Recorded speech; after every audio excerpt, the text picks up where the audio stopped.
The dichotomy of the existence of God is an age-old enigma. Civilizations have warred and spilled blood over which version of God is the truth, and many have fought over the way humans should act in accordance with this all-powerful entity.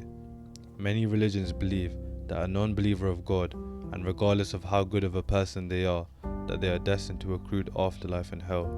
Now, we can all agree that virtues that God wants us to all have are morality, being charitable, humility, self-control, perseverance, knowledge, and finally, godliness, a life that revolves around God, that is in dedication to God, in servitude of God. However, who do you think God would prefer? Someone who is a non-believer of God, but has all the aforementioned qualities, who is admired in this society for just being a shining example of a good citizen, or a person who is a strict believer in God, who believes in his existence with each fiber in their body, but is a menace to society, is riddled with vices like lust, ego, and rage, somebody who everyone wants to stay clear of, the epitome of darkness. We live in an age where the least religious countries have the lowest crime rates, where countries like Denmark, Japan, and Norway are beginning to reject organized religion and are transitioning to understand spirituality without the guise of a holy book or religious leader to follow. Yet the world still holds religion as the prime example of all the good and morality that could possibly exist for us humans. With blind faith, many devotees of religions believe that their way is the only way, that people who do not follow their example and bask in the glory of their version of God are worthless and are normally treated as being less than the dirt that stains their feet.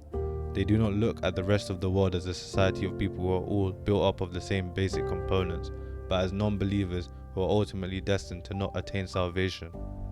They avoid looking at anything objectively, that their version of God is truth, and that there is nothing else more to life than that. There is death of curiosity, of relationships, sexual and asexual, outside of the confinement of their idea of their own kind. If you had to decide out of the two types of people mentioned, the moral non-believer or the unmoral believer, which would you choose? Seneca quotes, "In every good person there lives a God.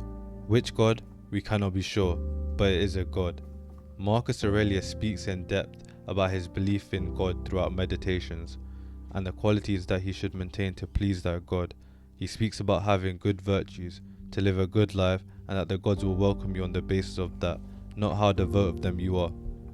The Stoics didn't deny gods or multiple gods' existence, or tried to define them as a certain form, or gave them qualities like omnipotence, but spoke of them as being wise and just.